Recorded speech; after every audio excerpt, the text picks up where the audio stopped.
Assalamualaikum warahmatullahi wabarakatuh. Bertemu kembali dengan kami, Mbah Sis, di channel Cahaya Hati. Channel yang menyampaikan, mengurai, serta mempelajari akan ilmu agama, ajaran agama, yaitu ilmu rohani, agama rohani. Sebab ilmu berasal dari sang pemilik ilmu, dan agama pun berasal dari sang pemilik agama. Hal ini berkenaan dengan keyakinan manusia, kepercayaan manusia sebagai pegangan hidup manusia di dunia yang menjalankan kehidupan atas dasar ketuhanan sebagai keyakinan dan kepercayaannya dalam kehidupan. Kami sapa dulu, salam rahayu, salam kebajikan, salam cinta kasih, sayang, rukun dan damai untuk seluruh umat manusia sedunia. Saudara-saudaraku, dimanapun Anda berada, di seluruh penjuru Nusantara. Pada kesempatan kali ini, kami akan mencoba menyampaikan dan menjelaskan akan hal yang sangat penting di dalam kehidupan manusia di dunia sebagai landasan hidup, keyakinan hidup, dan kepercayaan hidup yang dipraktekkan oleh manusia, di mana keyakinan dan kepercayaan tersebut titik tumpunya adalah agama.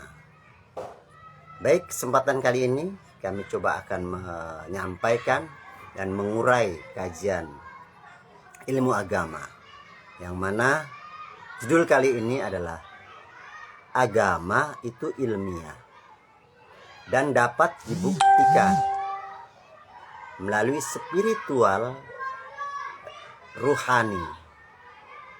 Nah, dari judul kali ini, saudara-saudaraku, pemirsa dimanapun Anda berada, bahwa agama itu ilmiah.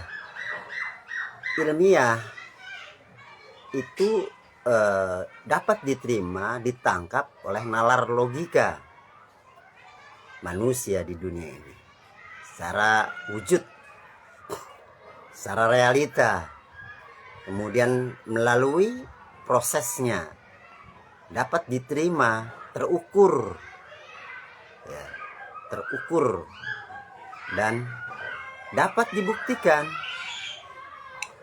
oleh setiap manusia yang mempraktekkan agama.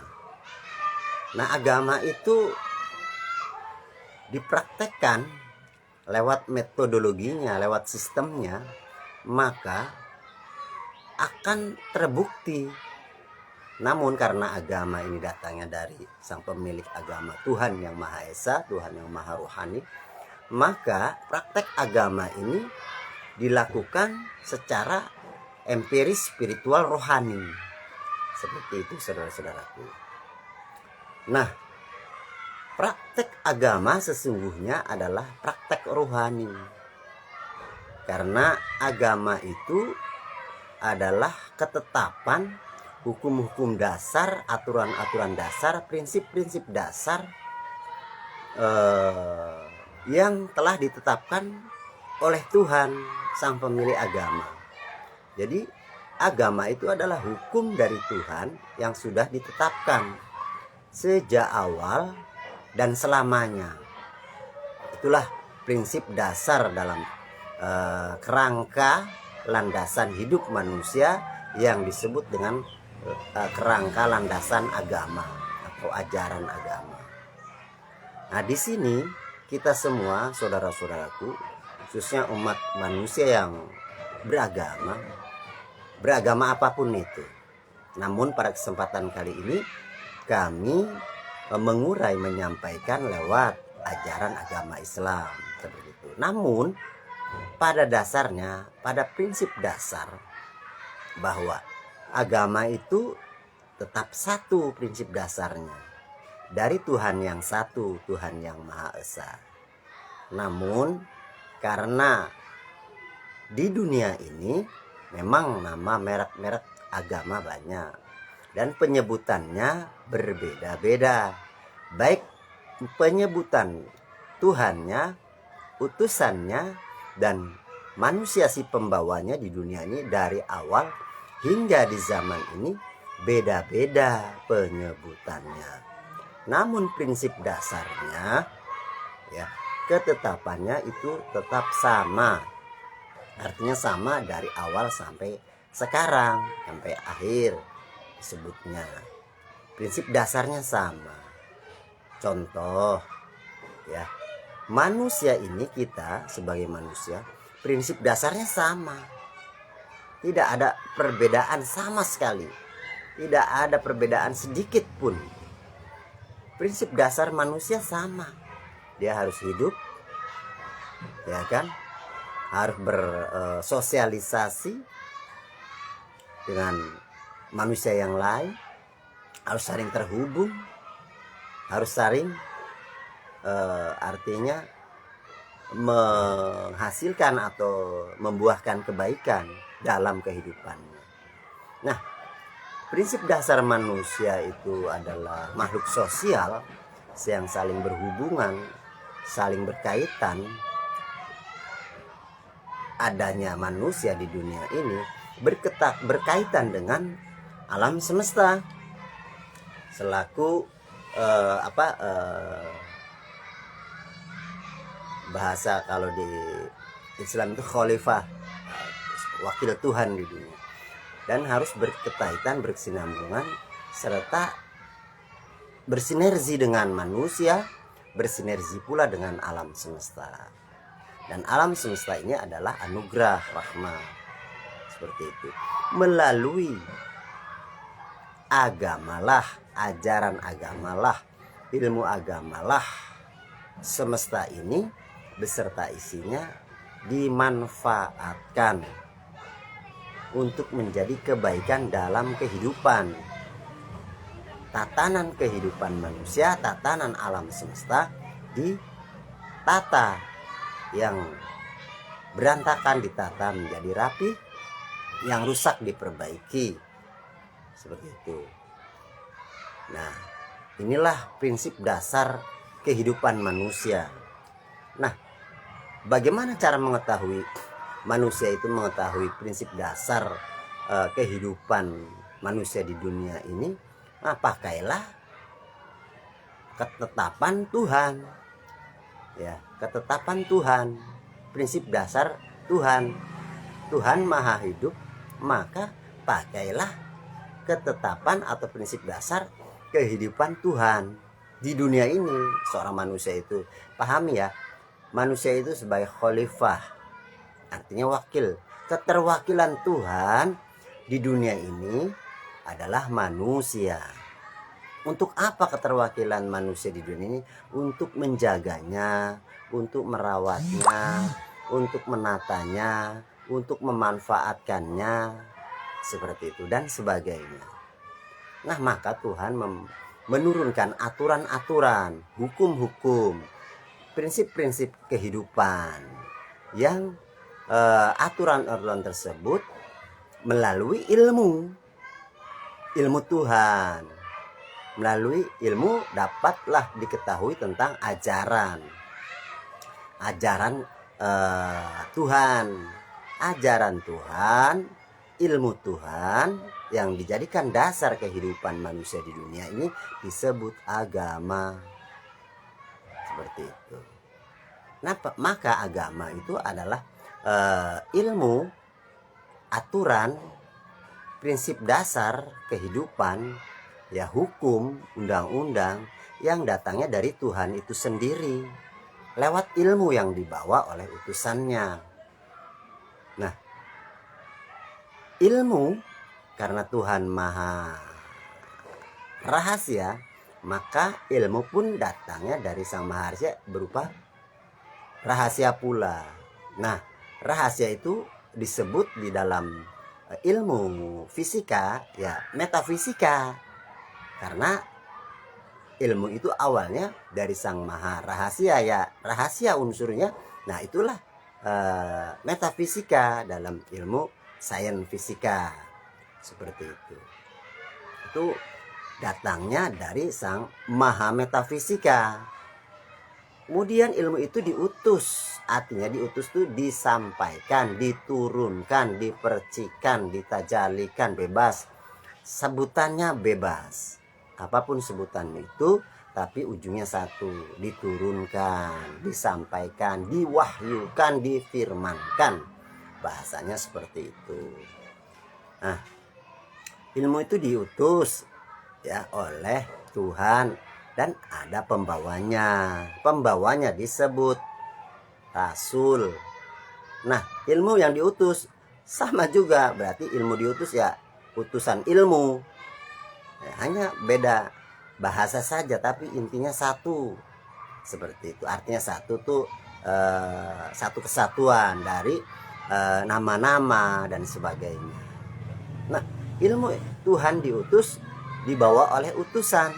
Nah, tadi alam yang maaf kata awal daripada sumber ilmu adalah Tuhan itu sendiri. Kalau kita analogikakan, alam yang pertama, sang pemilik ilmu, ya istilahnya nomor satu lah, seperti itu kalau kita sebutkan secara logika di dunia ini. Ya, alam yang pertama. Kemudian diutus dari alam pertama, tentunya alam turunannya, alam yang kedua, alam utusan, alamnya ilmu. Nah, jika pembawa ilmu dan ilmu itu sendiri turun ke alam yang kedua, alam yang pertama rahasia, alam yang kedua pun masih rahasia, seperti itu. Ya, masih metafisika juga. Jika alam yang pertama itu alam maha rohani, maka alam yang kedua alam rohani. Jika alam yang pertama itu alam maha akhirat, maka alam yang kedua yang tadi alam utusan itu, alam yang ilmunya diutus itu alam akhirat. Nah, paham ya? Alam yang pertama adalah alam maha akhirat, alam yang kedua alam akhirat, bukan maha. Jika alam yang pertama maha kodim, maka alam yang kedua alam kodim. Semuanya masih metafisika, masih rahasia, seperti itu. Ya. Kemudian karena masih rahasia, sulit untuk kita ketahui, maka turun lagi ke dunia. Dunia adalah alam kenyataan, alam wujud. Nah, tadi alam utusan adalah alam rahasia Tuhan, alam persifatan Tuhan, alam kebesaran Tuhan. Ya, masih rahasia namun. Nah, di dunia itulah, di dunia inilah, ya, rahasia itu, kebesaran rahasia itu, persifatan rahasia kebesaran itu mewujud ke dunia, menjadi wujud. Rahasianya menjadi wujud di dunia. Nah, ini yang harus kita ketahui, bahwa rahasia Tuhan yang diutus mewujud ke dunia. Ilmunya mewujud, utusannya mewujud. Semua unsur rahasia kebesaran persifatan Tuhan di dunia mewujud semua. Nah, untuk mengetahui unsur tersebut, ilmu tersebut, ada pembawanya. Ya, yaitu tadi dahulu disebut utusan, membawa ilmu dari Tuhan tentang ketetapan, hukum-hukum Tuhan, dasar-dasar prinsip hidup Tuhan, seperti itu.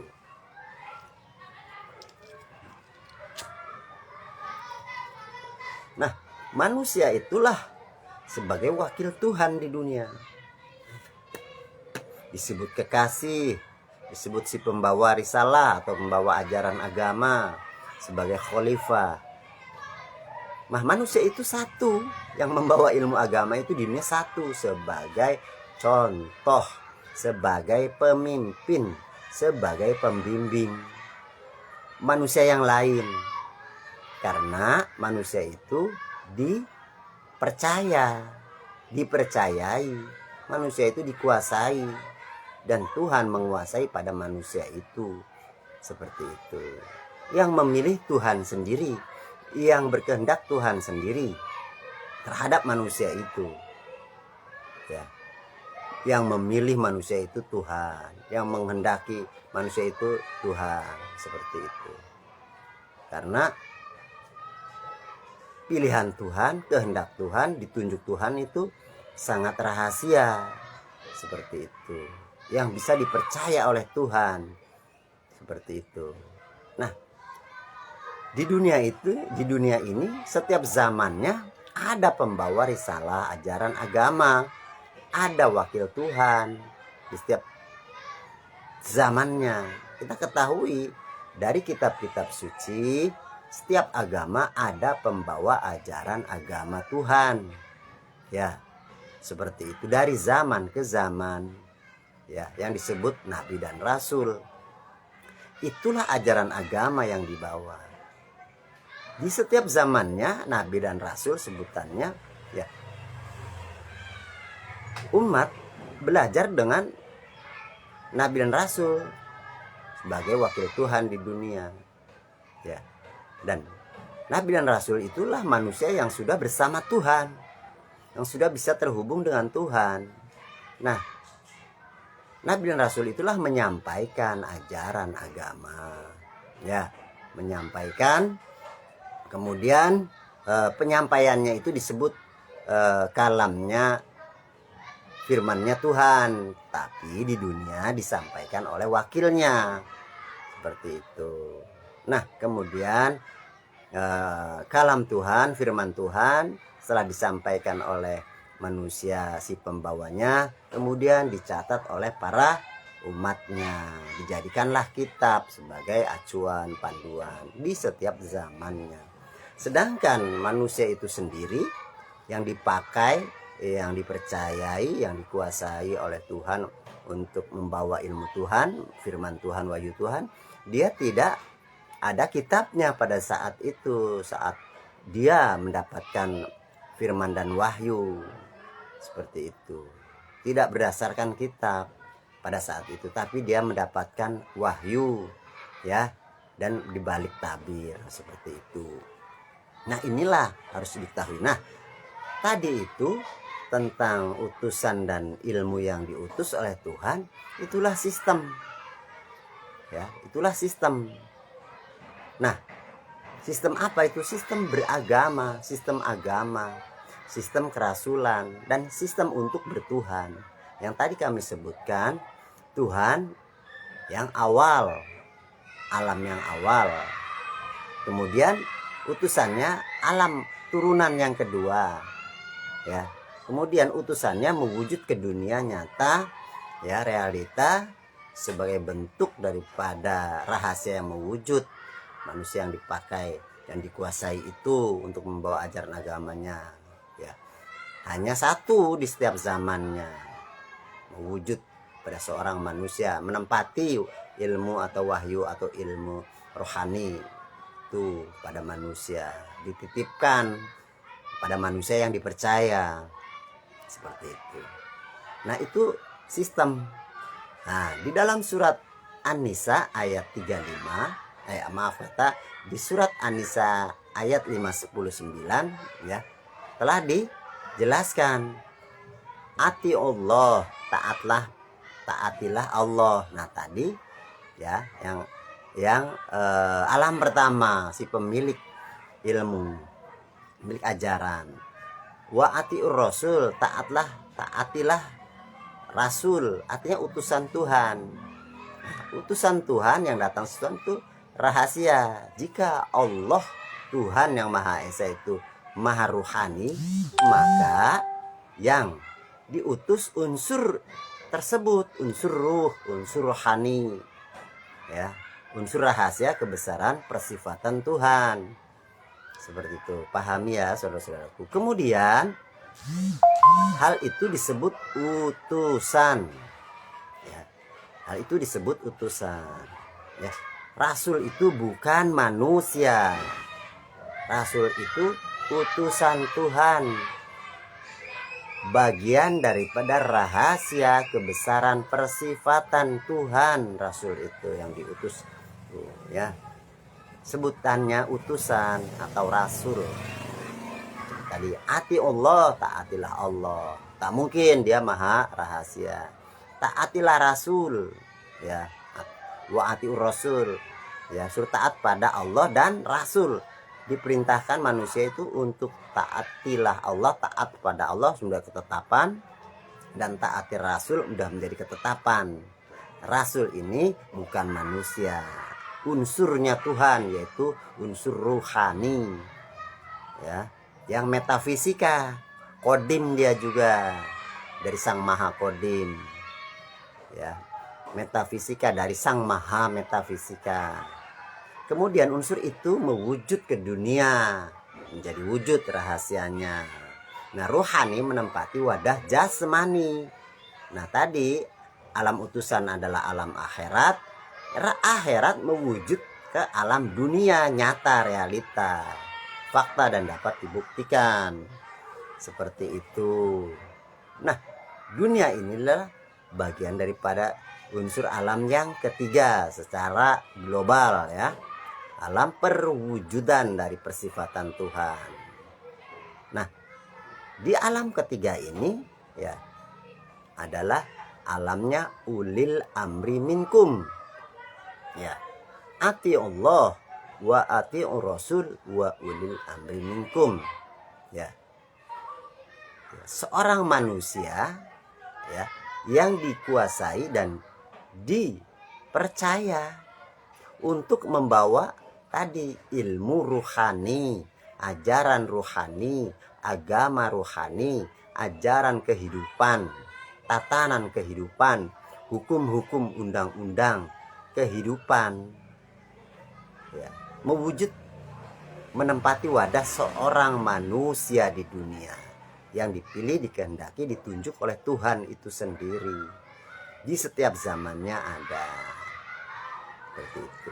Nah, ulil amri minkum adalah seorang manusia yang dipercaya, dikuasai, ya, diberi kuasa, ya, untuk memimpin dan membimbing manusia pula.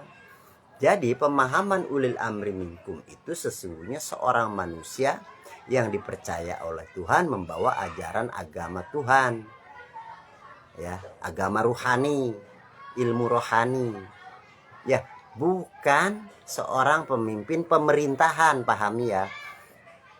Jika memahaminya ulil amri minkum adalah seorang pemerintahan, ya, di dunia ini sekarang ini, itu salah penafsiran. Pahami, ya, itu tentang tatanan kehidupan manusia di alam dunia, ya, tatanan kehidupan manusia di alam dunia itu per wilayah ada pemimpinnya, pemimpin RT, masyarakat RT, pemimpin keluarga, kepala keluarga, pemimpin daerah, kepala daerah, pemimpin kabupaten, kepala kabupaten. Memang seorang manusia.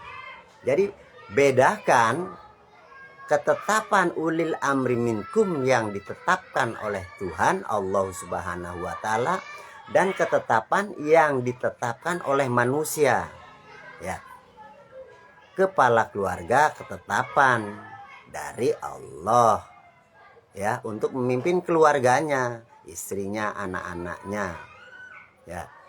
Kepala RT ketetapan yang dipilih oleh manusia. Ya. Ketetapan RT, ketetapan RW, ketetapan kepala kelurahan, kepala kecamatan, sampai ke presidenan, sampai kepala negara-negara, itu ketetapan yang ditentukan oleh manusia, bukan ditetapkan oleh Tuhan, oleh Allah Subhanahu wa taala. Bedakan, ya, saudara-saudaraku, para tokoh agama Sekali lagi kami sampaikan, para tokoh agama dalam menafsirkan ulil amri minkum. Saya tegaskan sekali lagi, ulil amri minkum itu ditetapkan oleh Tuhan, ketetapan Tuhan melalui wahyunya, melalui firmannya, melalui kitabnya. Di surat An-Nisa ayat 59. Itu wahyu Tuhan, itu firman Tuhan, itu ketetapan Tuhan. Jangan disamakan, ditafsirkan dengan ketetapan atau ketentuan manusia. Jangan disamakan ulil amri minkum itu seperti pemerintahan. Pahami ya saudaraku, para tokoh agama sedunia. Ulil amri minkum itu ketetapan Tuhan melalui wahyu Tuhan, firman Tuhan yang ada di kitab suci Al-Quran. Jika disamakan dengan pemimpinan pemerintahan, berarti salah penafsiran, salah dalam menafsirkan. Ya, koreksi sekali lagi, koreksi kepada para mufasir ahli ilmu agama, ilmu Arab, ilmu Al-Quran. Wahai para mufasir, tokoh agama yang menafsirkan, ya, ulil amri minkum adalah sosok kepemimpinan pemerintahan itu salah besar. Diralat, dikoreksi, diperbaiki, jangan dipakai. Ulil amri minkum itu adalah ketetapan Tuhan. Seorang manusia yang dipercaya, diperkuasai untuk memimpin manusia dan membimbing manusia di jalan Tuhan, di agama Tuhan, ilmu rohani, agama rohani, jalan kembali pada Tuhan. Ini sangat penting. Ya, pahami para tokoh agama, ini kami sampaikan jelas-jelas dalam menafsirkan. Pahami, ulil amri minkum yang ditafsirkan sebagai pemimpin pemerintahan itu salah besar. Ya. Tokoh pemimpin pemerintahan itu dari mulai RT, RW, lurah, camat, wali kota, kabupaten, gubernur, presiden, dan Perserikatan Bangsa-Bangsa, ya, itu adalah pemimpin yang ditentukan oleh manusia, dipilih oleh manusia, bukan ditetapkan atau bukan ditentukan oleh Tuhan, oleh Allah, ya. Beda. Siapa yang menetapkan, siapa yang menentukan, beda ya. Rasio tinggi, nalar tinggi, logika tinggi, berpikir tinggi, merenung tinggi-tinggi. Kami buka pada kesempatan kali ini pada seluruh tokoh agama, kau larat, kita ralat penafsiran ulil amri minkum, ya, pada para tokoh agama, ulama-ulama, kiai-kiai, habahib, syekh dan sebagainya, ustadz-ustadz, ya, yang mempelajari tafsir Al-Quran. Ini penegasan, ya, sebagai petunjuk, penjelas dan pembeda. Sekali lagi, ini penegasan sebagai petunjuk, penjelas dan pembeda. Jangan diartikan sama ulil amri minkum itu dengan sosok pemimpin pemerintahan. Ulil amri minkum adalah ketetapan dari Tuhan melalui wahyu dan firman-Nya yang dibuka dalam kitab suci, sedangkan kepala pemerintahan, ya, kepala masyarakat, pimpinan masyarakat itu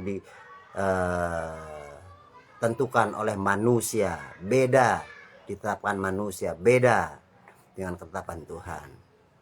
Nah, inilah bedanya. Maka saudara-saudaraku, agama ini dibawa oleh ulil amri minkum untuk umat manusia sedunia.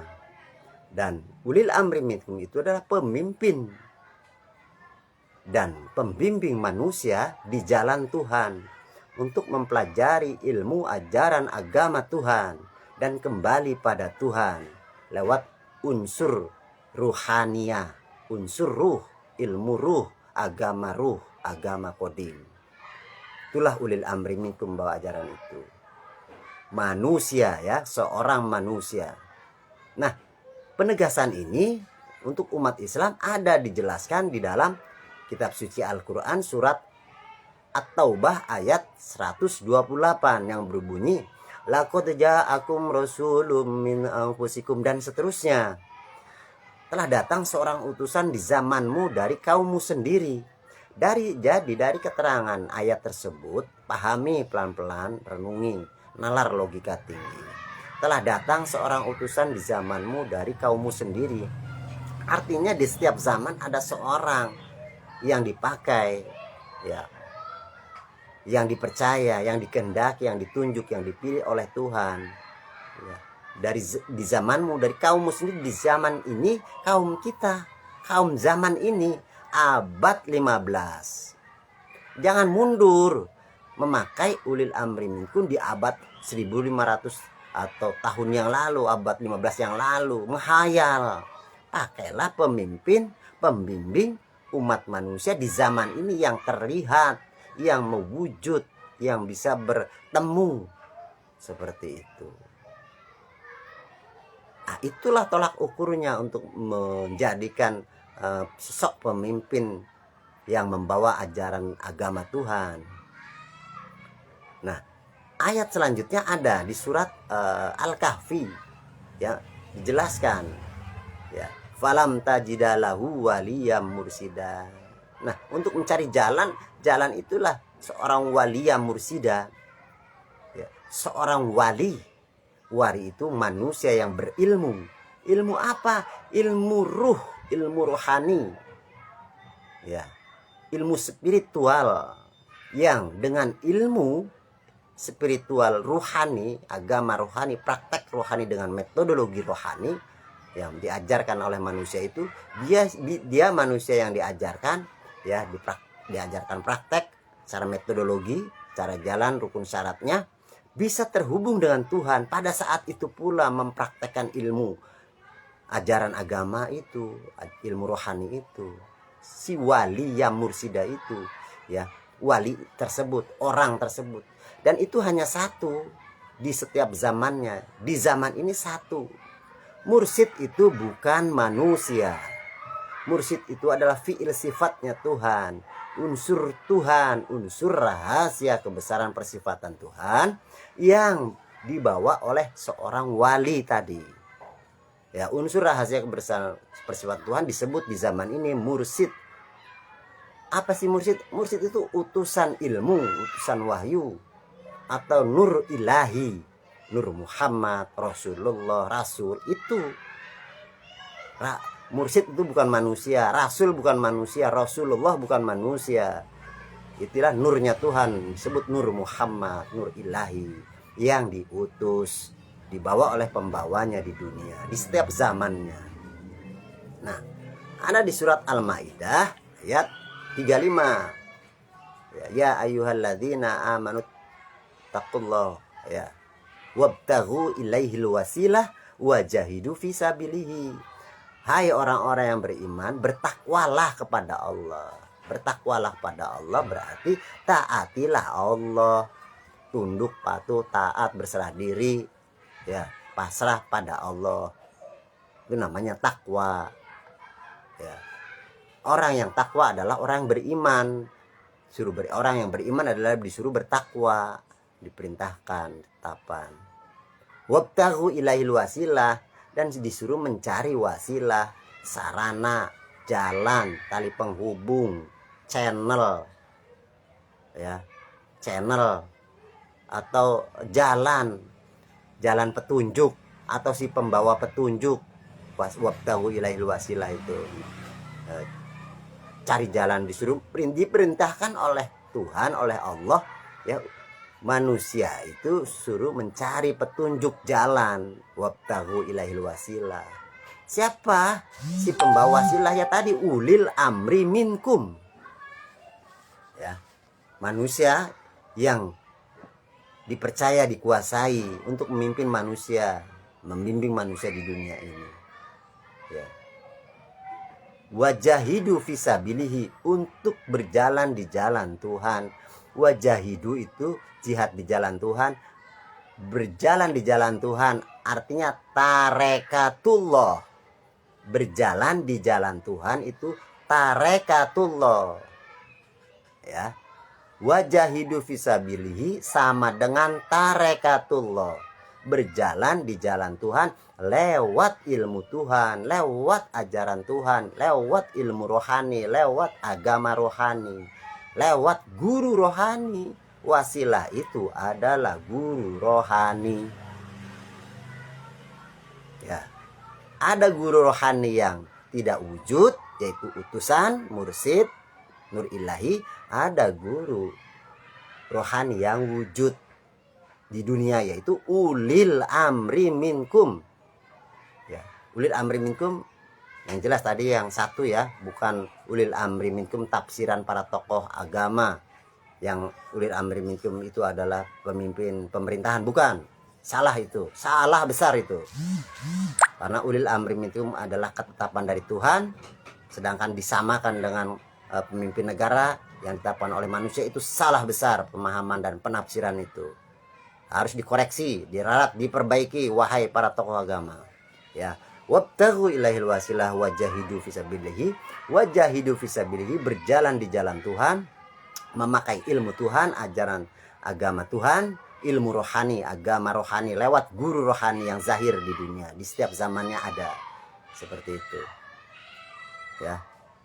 Jadi wajahidu fisabilihi, berjalan di jalan Tuhan, artinya hidup di dunia ini, manusia sedunia harus hidup dengan aturan Tuhan, ajaran Tuhan, prinsip-prinsip dasar kehidupan, yaitu ilmunya ilmu rohani, gurunya guru rohani, untuk berkehidupan di dunia ini lewat tatanan, ajaran, pakem, dasar hukum Tuhan, agar dunia ini tertata.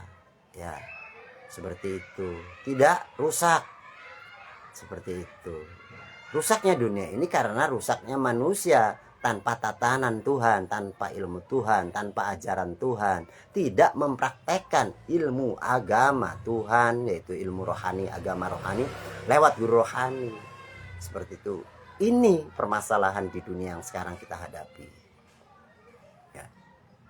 Jadi wajahidu fisabilihi sama dengan tarekatullah, perjalanan hidup manusia bersama Tuhan, bersama Allah. Ya, berjuang di jalan Tuhan, berjuang di dalam kehidupan manusia ini harus bersama Tuhan. Ya, hidup bersama Tuhan itu artinya bismillahirrahmanirrahim. Ya. Tarekatullah, berjalan di jalan Tuhan, ilmu. Tarekat itu ilmu, ilmu berjalan, ilmu berkehidupan di dunia ini. Tarekatullah, berjalan dengan ilmu Tuhan, berjalan di jalan Tuhan, tarekatullah. Seperti itu. Itu bismillahirrahmanirrahim, hakikat intinya, saudara-saudaraku. La'allakum tuflihun, nanti ya, artinya terakhirnya akan mendapat pertolongan. Artinya pertolongan itu bahwa apapun kehidupan di dunia ini adalah kasih sayang Tuhan. Ya, ya, mendapatkan pertolongan. Ya, sakit, ya kita itu adalah kasih sayang Tuhan. Nanti akan ada pertolongan kesembuhan. Susah, akan ada pertolongan untuk nanti bisa tidak susah. Seperti itu, bisa bahagia. Seperti itu, saudara-saudaraku, ya, lewat ajaran agama. Nah, agama ini dipraktekkan lewat unsur rohani yang menguasai jasmani manusia. Jadi unsur rohani itu dibalik dimensi jasmani manusia. Yang menguasai jasmani manusia itulah dimensi rohani. Ya. Yang kiasnya dibalik jasmani manusia, ya, bukan di dalam, ya, dibalik jasmani dimensi manusia, ya. Rohani itu ya bersemayam di dimensi di balik jasmani manusia, bukan di dalam jasmani manusia. Ya, kiasnya di dalam diri manusia. Kiasnya di dalam diri manusia, tapi dimensi rahasia, ya, di balik dimensi jasmani manusia. Seperti itu. Itulah unsur rohani. Nah, praktekkan ini, yang kita praktekkan ini dalam kehidupan ini adalah tentang ajaran agama yang dipraktekkan, ya, yang kita sedang praktekkan. Kehidupan ini adalah ilmiahnya agama, ya. Makan itu adalah ilmiahnya dari praktek kebutuhan jasmani, ya. Rohani terhubung dengan Sang Maha Rohani lewat guru rohani, ya. Itu praktek ajaran agama. Dan praktek ajaran agama harus dilakukan lewat empiris rohani, spiritual rohani. Rohani terhubung pada Maha Rohani lewat guru rohani. Jasmani, ya, dipraktekkan lewat guru jasmani, ya, bisa sampai kepada Tuhan Sang Maha Rohani. Seperti itu.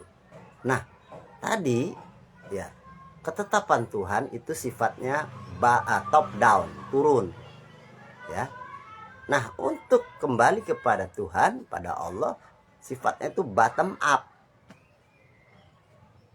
Jasmani ini dunia horizontal, masuk ke dalam unsur rohania, dimensi rohani, dimensi rahasia, itu ke dalam, ya. Jadi mempelajari rohani itu ke dalam diri manusia, ya. Unsur dimensi di balik jasmani manusia. Nah, memakai untuk ke Tuhan, ajaran agama Tuhan memakainya dimensi rohani, agama rohani. Namun, ya, secara duniawi fisik harus bertemu dengan pembawa ilmu rohani, yaitu ulil amri minkum tersebut. Ulil amri minkum itu adalah pembawa petunjuk Tuhan, ilmu Tuhan, ajaran agama Tuhan, ajaran rohani, ilmu rohani. Nah, disitulah nanti diajarkan praktek spiritual rohani. Nah, rohaninya terhubung pada Sang Maha Rohani lewat guru rohani. Ada metodologinya. Sebab agama itu adalah sistem ketersambungan. Pahami ya saudara-saudaraku. Agama itu sistem ketersambungan antara jasmani dan rohani. Rohani lewat guru rohani terhubung pada Sang Maha Rohani. Jasmani bertemu dengan guru jasmani. Mempraktekkan kehidupan di dunia secara jasmani menjadi kenyataan, ya, kebesaran Tuhan. Jadi jika agama yang dipraktekkan tidak ilmiah dan tidak dapat dibuktikan oleh manusia itu sendiri secara empiris rohani, maka itu bukan agama. Dan agama tidak memakai sistem, ya, sistem rohani, ya, metodologi, ya, makanya bukan agama. Sebab aturan kehidupan ini mempunyai sistem. Contoh, berkeluarga ada sistem, bermasyarakat ada sistem, ya, organisasi ada sistem. Kehidupan ini pun sistem Tuhan, ya. Sistem itu harus dipraktekkan, dikerjakan dengan metodologi. Nah, untuk masuk ke dalam sistem ada rukun syaratnya, ada caranya, ada jalannya. Sudahkah kita masuk dalam agama itu memakai rukun syarat? Sudahkah kita praktek agama itu dengan cara, dengan jalannya seperti apa? Siapa yang mengajarkan, yang mempunyai rukun syaratnya, syarat-syarat rukun dan caranya serta jalannya, itu harus tahu. Jika agama tidak tersistem, tidak memakai sistem, namanya bukan agama. Seperti itu.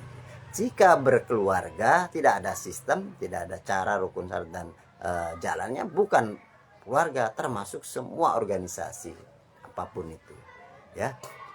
Jadi agama itu sistem ketersambungan. Ya, agama itu yang dipraktekkan, agama itu tentang ketetapan Tuhan tentang ilmu Tuhan, ya, tentang kehidupan. Ya, agama mempunyai sistem. Jika manusia mempraktekkan agama tidak ketemu sistemnya, berarti manusia tersebut mempraktekkan agama tidak memakai sistem. Berarti jika tidak memakai sistem, maka tidak ada rukun syarat, tidak selesai rukun syaratnya, cara jalannya ya juga tidak selesai, cara-caranya dan jalan-jalannya tidak selesai, ya, tidak tersistem. Jika manusia tidak tersistem dalam beragama, jika manusia tidak masuk dalam sistem dalam beragama, maka manusia itu di luar sistem agama. Jika di luar sistem agama, berarti dia belum beragama dan belum bertuhan. Seperti itu, pahami? Agama itu mempunyai sistem. Jika manusia tidak masuk dalam sistem agama, ya, maka manusia itu belum beragama. Jika belum beragama, tidak punya sistem dalam agama, maka dia belum bertuhan. Hanya sebatas akalia, angan-angan belaka, hayalita. Demikian yang dapat kami sampaikan. Semoga ini menjadi pencerahan karena sudah cukup lama, ya. Untuk para tokoh agama, ya, agama apapun di dunia ini pahami, ya, ada seorang manusia di dunia ini yang dijadikan alat, wadah, tempat untuk menyampaikan, mengajarkan, mempraktekkan ilmu rohani, ilmu agama rohani, ajaran rohani dari Tuhan Sang Maha Rohani, ya, agar manusia bisa kembali terhubung, tersambung dengan Sang Maha Rohani lewat manusia tersebut di setiap zamannya. Zaman ini, abad 15 ini adalah abad pembaharuan, abad perbaikan ajaran agama, ya. Maka agama-agama, ajaran agama yang di luar sistem akan diperbaiki oleh Tuhan itu sendiri melalui ketetapan Tuhan dan kuasa Tuhan. Alam semesta ini adalah kuasa Tuhan, dan kuasa Tuhanlah yang akan memperbaiki keadaan alam semesta ini melalui sunatullahnya. Apapun yang terjadi di dunia ini adalah sunatullah, ketetapan Allah untuk memperbaiki keadaan alam di masa datang. Kurang lebihnya kami mohon maaf atas segala kehilafan dan kurang kami. Jika ada tutur kata kami yang kurang berkenan kepada saudara-saudara kami, para tokoh agama yang tadi telah kami sampaikan, kami mohon maaf. Kami hanya sekedar menyampaikan informasi. Jika menjadikan petunjuk, jika itu salah, kami mohon dimaafkan dan dibukakan pintu maaf yang sebesar-besarnya. Itulah kesalahan kami. Tapi kami tidak ada unsur lain, kami hanya memberikan informasi sebagai petunjuk, kami sebagai penyampai. Silahkan dipahami bersama. Jika ini ilmu ini adalah milik guru, bukan milik kami. Kami hanya sebagai murid untuk menyampaikan saja atas perintah guru. Saya sendiri tidak punya apa-apa, bukan siapa-siapa, dan tidak mampu apa-apa. Jadi saya kosong, ya. La haula wala quwata illa billah. Wa billahi taufiq wal hidayah, wa ridha wal inayah. Wassalamualaikum warahmatullahi wabarakatuh. Salam damai selalu untuk seluruh umat manusia sedunia.